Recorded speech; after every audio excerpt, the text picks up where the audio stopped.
प्राचीन समय की बात है। एक समुद्र के किनारे एक गुरु अपना आश्रम बनाकर रहा करते थे। हजारों शिष्य उनसे ज्ञान ग्रहण करने के लिए दूर दूर से उनके पास आकर रहते थे। गुरु का ज्ञान देने का तरीका भी बड़ा ही अनूठा था। शुरुआत में वो अपने शिष्यों को उपदेशों के माध्यम से ज्ञान देते थे। उसके बाद वो अपने शिष्यों को उस ज्ञान का अनुसरण करने के लिए कहते थे। उस ज्ञान को अपने व्यवहारिक जीवन में उतारने को कहते थे। एक बार उस आश्रम में एक राजकुमार अपने बेटे को लेकर पहुंचा। उस राजकुमार ने गुरु से प्रार्थना की कि आप मेरे बेटे को अपने आश्रम में रहने दें और अपने तरीके से उसे ज्ञान दें। उसे इस आश्रम में बिल्कुल भी ऐसा नहीं लगना चाहिए कि वो किसी राजकुमार का बेटा है। उसे बिल्कुल साधारण शिष्यों की तरह ही ज्ञान देने की कृपा करें। गुरु ने मुस्कुराते हुए कहा कि राजकुमार, ज्ञान इसी तरीके से लिया जा सकता है। अगर तुम अपने आप को दूसरों से बड़ा समझोगे तो तुम ज्ञान ग्रहण नहीं कर पाओगे। अगर तुम्हें ज्ञान ग्रहण करना है तो तुम्हें दूसरों की तरह अपने आप को साधारण समझना होगा। यही ज्ञान ग्रहण करने की सबसे पहली सीढ़ी होती है।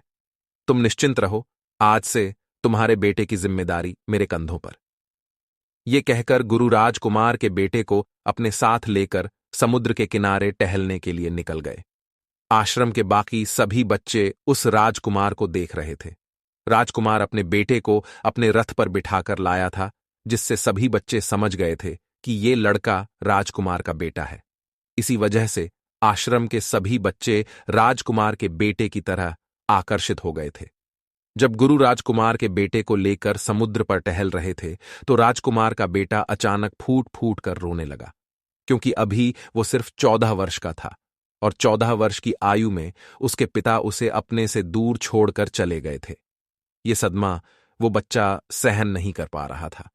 वो नहीं समझ पा रहा था कि उसके पिता उसकी भलाई के लिए उसे उस गुरु के पास छोड़कर गए हैं। उसे रोते हुए देखकर गुरु ने कहा कि बेटा, मैं तुम्हें चुप नहीं करूंगा। हो सकता है कि आज मैं तुम्हारे आंसू पोंछ दूं, लेकिन कल तुम फिर अपने आप को अकेला पाओगे। याद रखना, जीवन में इंसान अकेला आता है और अकेला ही जाता है। जितनी जल्दी जो इंसान इस बात को समझ लेता है, वो उतनी जल्दी आत्मज्ञान के रास्ते पर निकल पड़ता है। गुरु ने अपनी बात आगे बढ़ाते हुए कहा कि जो इंसान अकेला रहना सीख लेता है, वहीं खुद से प्यार कर पाता है, और जो खुद से प्यार करना जानता है, वो किसी के भी जाने का अफसोस नहीं करता, क्योंकि वो खुद से ही प्यार करता है। धीरे धीरे तुम आश्रम के माहौल में ढल जाओगे। शुरुआत में तुम्हें समस्या आ सकती है, लेकिन कुछ दिनों के बाद तुम इसे आत्मसात कर लोगे। उसके बाद तुम्हें यही जगह बहुत अच्छी लगने लगेंगी। ये जगह तुम्हें अपनी महल जैसी लगने लगेंगी। संध्या हो चली थी। समुद्र के दूसरे छोर पर सूरज छिपने लगा था और अपनी लालिमा पूरे आसमान में बिखेर रहा था। बड़ा ही सुंदर दृश्य था और गुरु शिष्य को अपने साथ लेकर आश्रम में वापस लौट आए।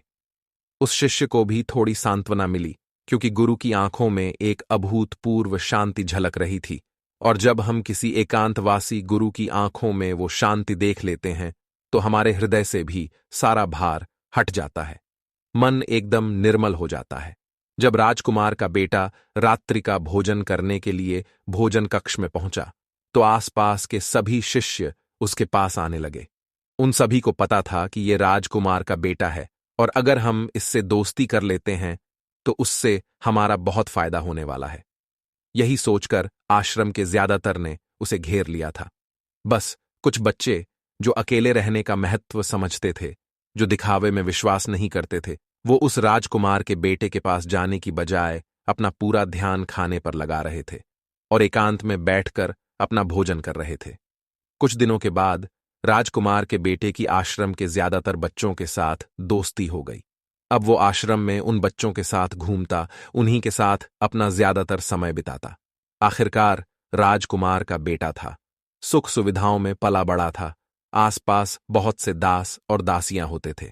आसपास अपने मित्रों से घिरे होना, वही दिनचर्या उसने इस आश्रम में भी अपना ली थी।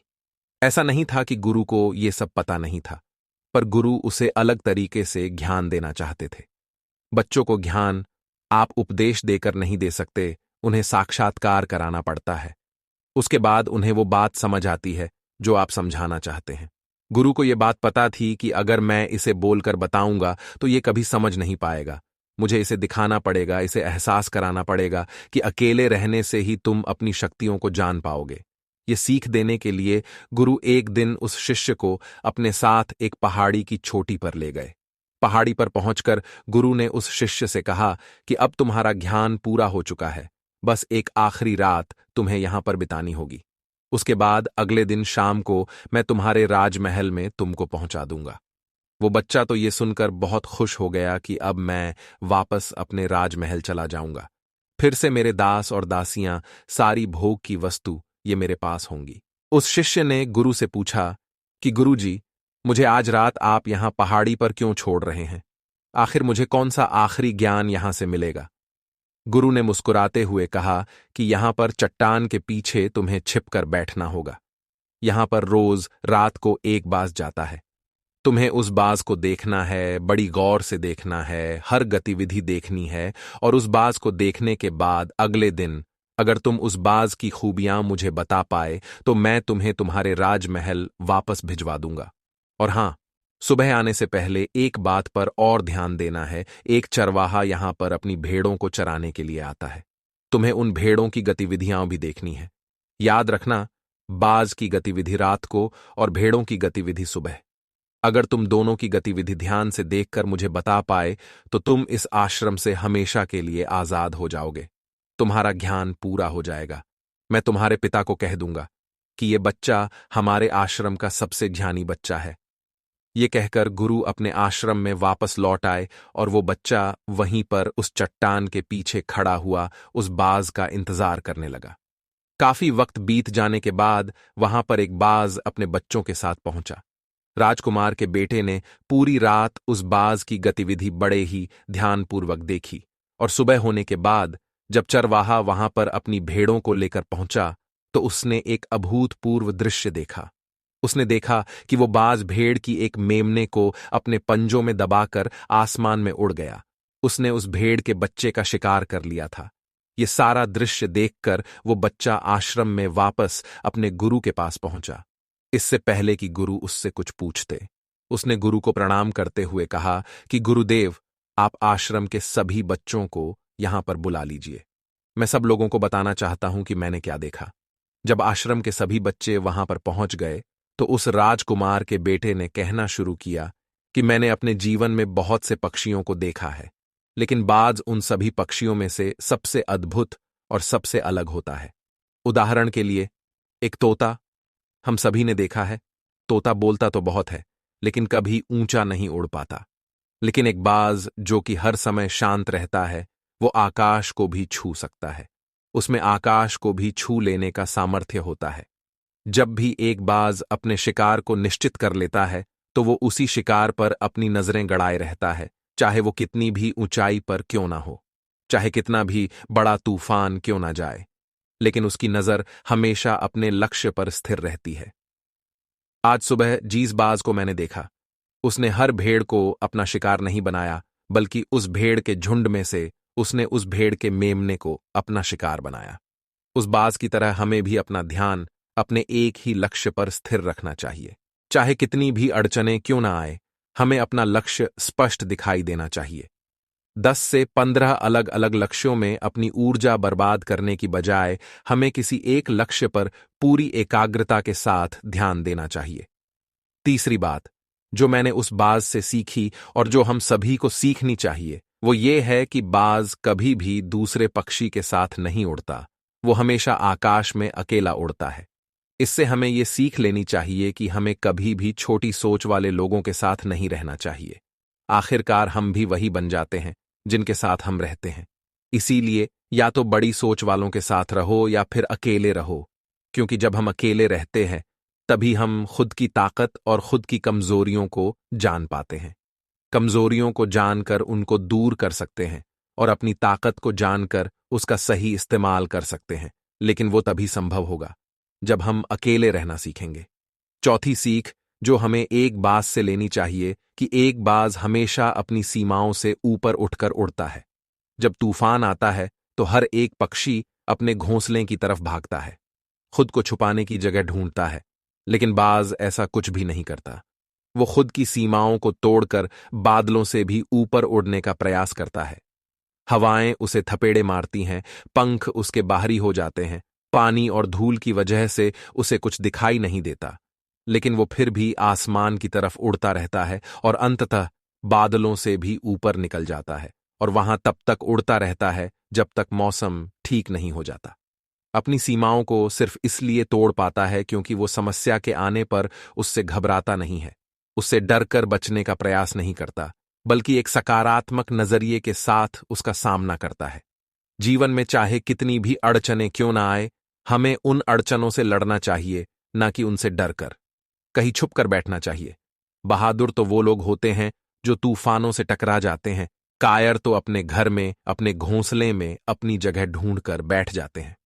पांचवीं बात जो हम एक बाज से सीखनी चाहिए कि बाज कभी भी अपने घोंसले में घास के कोमल तिनके नहीं रखता। जो तिनके एक कोमल होते जाते हैं वो उन्हें निकालकर फेंकता रहता है। उसी तरह चाहे कितनी भी आरामदायक जिंदगी आपको मिली हो, लेकिन उस आराम से ऊपर उठकर अपने आलस्य को तोड़कर जीवन में मेहनत करते रहना चाहिए। जीवन में पसीना बहाना चाहिए, शारीरिक मेहनत करनी चाहिए। अपने घोंसले से कोमल तिनके उठाकर फेंक दो और आज ही अपने आलस्य को तोड़कर निकल पड़ो। हर दिन अपने आप को चुनौतियां दो, हर दिन मुश्किलों से लड़ो, क्योंकि वही मुश्किलें तुम्हें मजबूत बनाएंगी। जंगल के राजा शेर को भी झुंड बनाकर शिकार करते हुए देखा जा सकता है, लेकिन बाज हमेशा अकेला शिकार करता है, क्योंकि वो जानता है कि भीड़ हौसला तो देती है मगर साहस छीन लेती है। आदमी को हमेशा अकेले ही आगे बढ़ना होता है। यही कारण होता है कि वो जल, थल और नभ सभी जगहों पर अपने शिकार का परचम लहरा सकता है। बाज की उम्र लगभग 70 साल की होती है, लेकिन 40 साल में ही उसका शरीर बूढ़ा हो जाता है। नाखून उसके पैरों में ढंसने लगते हैं, पंख उसके शरीर में चिपक जाते हैं, उसकी चोंच मुड़ जाती है, उसका शरीर भारी हो जाता है। ऐसी स्थिति में शिकार करना तो क्या, उड़ने की भी हालत नहीं रहती उसकी। ऐसे में उसके पास सिर्फ दो विकल्प होते हैं। पहला, या तो वह खुद की इस अवस्था को स्वीकार कर लें और भूखा प्यासा मर जाए, या किसी दूसरे जानवर का शिकार बन जाए। और दूसरा विकल्प यह होता है कि वो 6 महीने एक बहुत ही दर्दनाक प्रक्रिया से गुजरे और खुद को फिर से पहले जैसा मजबूत बना ले। लेकिन बाज तो बाज है, वो दूसरा विकल्प चुनता है। इसके लिए वो खुद को एक बहुत ही ऊंचे पहाड़ पर ले जाता है, जहां वो पहले अपनी सोच से अपने सारे पंख खींच खींच कर उखाड़ देता है और फिर चट्टान पर पैर मार मार कर अपने पंजे तोड़ देता है। उसके बाद उसी चट्टान पर अपनी चोंच को पटक पटक कर तोड़ देता है और इस लहूलुहान अवस्था में खुद को दूसरे जानवरों से छुपाता फिरता है। अगले 6 महीने तक वो इसी दर्दनाक प्रक्रिया से गुजरता है और इंतजार करता है नए चोंच, नए पंख और नए पंचों का। तब फिर वो अपनी नई जिंदगी शुरू करता है और निकल पड़ता है अपने शिकार पर और अगले 30 सालों तक फिर से राज करता है। इसीलिए समय आने पर हमें भी अपनी पुरानी आदतों को छोड़ना पड़ता है और कुछ नया सीखना पड़ता है। समय के साथ बदलना पड़ता है, अपने आप को तैयार करना पड़ता है, वरना हमारा भी शिकार हो सकता है, हम भी पीछे रह सकते हैं। इसके बाद राजकुमार के बेटे ने भेड़ों की विशेषता बताते हुए कहा कि भेड़ हमेशा झुंड में चलती हैं। उन्हें झुंड में एक साथ चलने से हिम्मत मिलती है, लेकिन जैसे ही उन पर शिकार होता है वैसे ही वो भीड़ तितर बितर हो जाती है और उस पूरी भीड़ में से एक भी भेड़ अपने साथी की मदद करने के लिए वापस नहीं लौटती। इससे हमें ये सीख मिलती है कि हमारे साथ कितने भी लोग खड़े हो, किसी पर भी यकीन नहीं करना। यकीन करना तो खुद पर करना, क्योंकि बुरा समय आने पर वो भीड़ कब तितर बितर हो जाएगी आपको पता ही नहीं चलेगा। गुरु को प्रणाम करते हुए राजकुमार के बेटे ने अपने गुरु से कहा कि गुरुदेव, अगर मुझसे कोई सीख रह गई हो तो कृपया करके आप बताने की कृपा करें। गुरु ने सभी बच्चों को संबोधित करते हुए कहा कि ये सभी बातें जो अभी इस बच्चे ने बताई है सब सही है, लेकिन ये सारी खूबियां आप लोगों में तभी पैदा हो पाएगी जब आप अकेले रहने का अभ्यास करेंगे। आपने देखा होगा कि बाज कभी भी किसी दूसरे पक्षी के साथ नहीं रहता, ना ही किसी के साथ अपनी जोड़ी बनाता। वो आसमान में अकेला उड़ता है और अकेला उड़ने की वजह से वो अपनी ताकत और अपनी कमजोरी